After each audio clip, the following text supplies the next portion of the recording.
Patayng lawas sa usa ka OFW sa Saudi Arabia nga namatay human masunog ang kusina sa iyang gitrabaho ang pamilya na abot na sa Sugbo. Samtang live-in partner mibutiag nga daw na milin-bili ng daan ang biktima.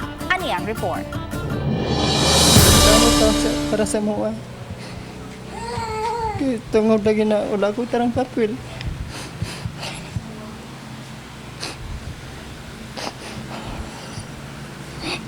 Nauto karam na sige kunig nuna ng anong kuwan.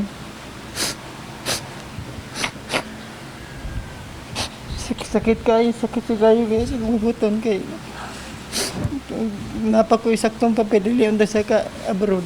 Di matukib ang gibating kasubo og pagmahay ni Junril Yemet sa nadangatan sa iyang kapuyo nga si Nelen Incoy. Niya dumiyaging tuig milarga paingon sa Saudi Arabia si Nelen aron manrabaho isip domestic helper kay maglisod man pagpanrabaho ang iyang kapuyo nga si Junril tungod sa kakuwangan sa mga dokumento sama sa birth certificate.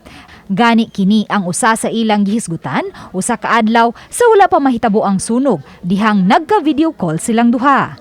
Matod ni Junril daw namilin-bilin ng daan si Nelen. Mura ka namilin-bilin, ingon siya ampingan ako mga bata, di ko no biyabiyaan.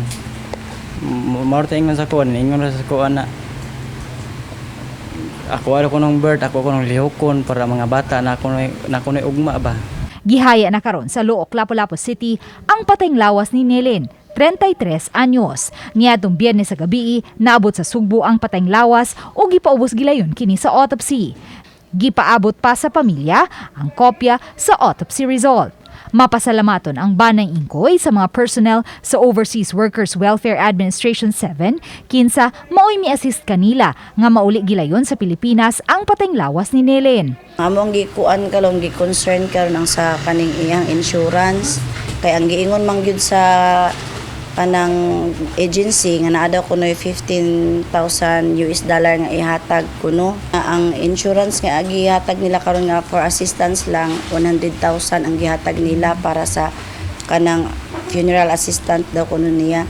Nya nagkuan lang iba kay kanang ang giingon man gud nila kay maura daw kuno to ang ihatag nga tabang o nga dili din na ninyo matuman unsay naa sa inyong kasulatan.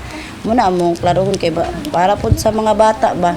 Si Nelen may duha ka mga anak uban siyang live-in partner nga si Junril nga nanag-edad og 3 ug 5 anyos. Uban ni Marlon Malgazo, Luan Merondina. Balitang Bisdak.